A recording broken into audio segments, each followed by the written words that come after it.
Hey everyone, welcome back to my channel. So I've got another Top 5 Tuesdays for you. This is a series I do in collaboration with the Glam Dr. Mona Khan. I'll leave a link to her channel and her video for this week in my description box down below.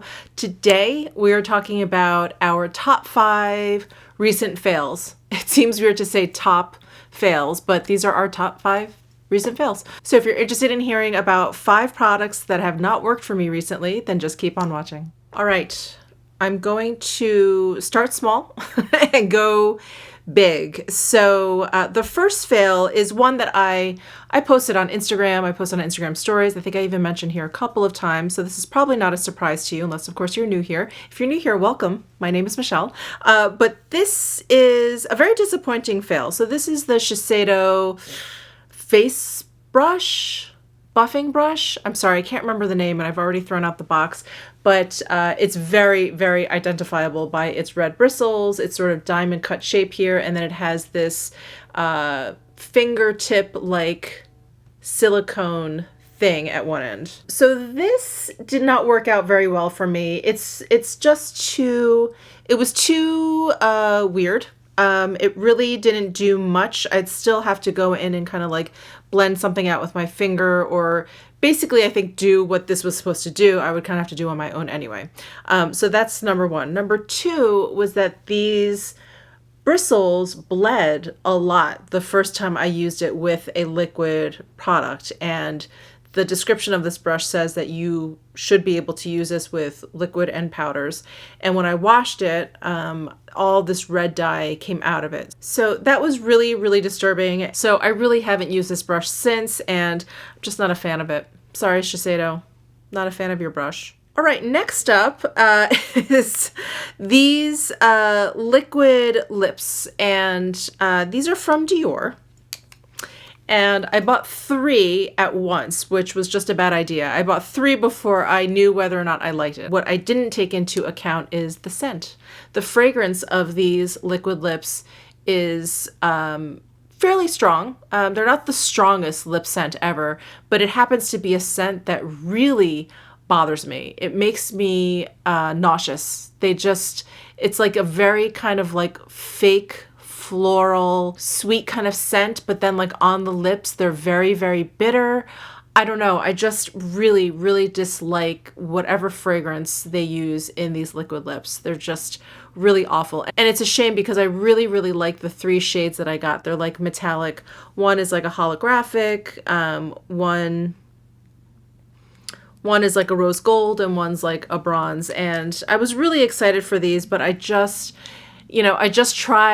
kept trying these and I thought, oh, it's just the fragrance, Michelle, like get over it. But I just don't like it at all. So anyway, these are a pass for me, unfortunately. So the next product, very disappointing. This is the Guerlain Terracotta Jolie Tint, and I got it in the shade Natural. So the shade is too deep for me. That is okay. That I kind of got over. That was my fault. It's fine. What I didn't like was how this felt on my skin, and it just, it dried down very quickly, which usually for me means that it's going to be eventually very drying because it's just going to keep drying down, if that makes any sense. And that's what this did. So it dried down quickly, it set pretty quickly, and then, within a couple of hours, I could feel the dryness on my skin. It just, my skin just started to feel like a little crackly, and it looked okay. The foundation definitely looked okay, but it didn't feel okay on my skin. And when it comes to makeup, I don't know if I'm unique in this way, but the way makeup feels on my skin is almost more important than the way it looks. Especially if I'm going to be wearing it all day, especially if it's just something I want to, if I want to feel good that day, I can't just look good. Like the makeup actually has to feel good on my skin. Otherwise, I'm going to be totally preoccupied and annoyed. And that's sort of what this did. It's like I started to feel it. And then when I start feeling makeup, I can't stop thinking about it. And so I looked at the ingredients, and alcohol is the 3rd ingredient in here. And that's sort of how it feels. It just kind of feels like, like the any emolliency in there was evaporating, and then it just sort of like sets down and it makes my skin feel like the desert floor. So this formula is definitely not for me. Okay, these last 2 products that I'm going to mention pain me to mention, but I have to.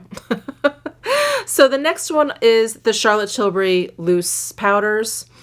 I like these powders. I like how they work. I like the effect that they have on my skin. Very silky soft without looking too heavy. I think they do a really, really good job as a finishing powder. I don't like them under my eye, which is what I think is a recommendation from Charlotte Tilbury, to use these under your eye. But I prefer these like kind of as a finishing powder on my forehead and my cheek area.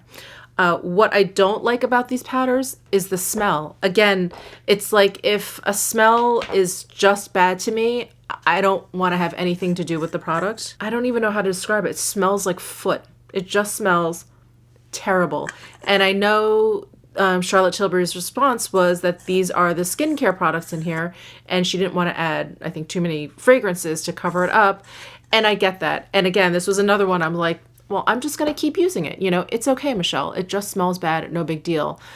But again, it was like I could just smell it on my skin. It dissipated after a while, but it lingered long enough that every time I think to use these powders, you know, I take them out and then I'm like, no, let me not today. I don't feel like dealing with that today. And I haven't felt like dealing with it since pretty much maybe like the first couple of weeks I got it. I just kept using it because I liked the way it looked, but the smell is just bad.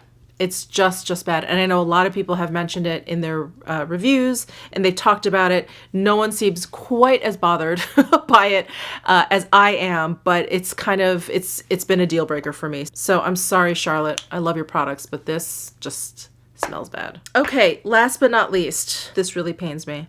So I'm actually going to go back to the counter and ask them if they have any insight or advice about this. But this is the Hair Ritual by Sisley Paris, the volumizing spray. I was really excited to try this because I need a lot of volume in my hair. I have very straight, long hair. It's not thin.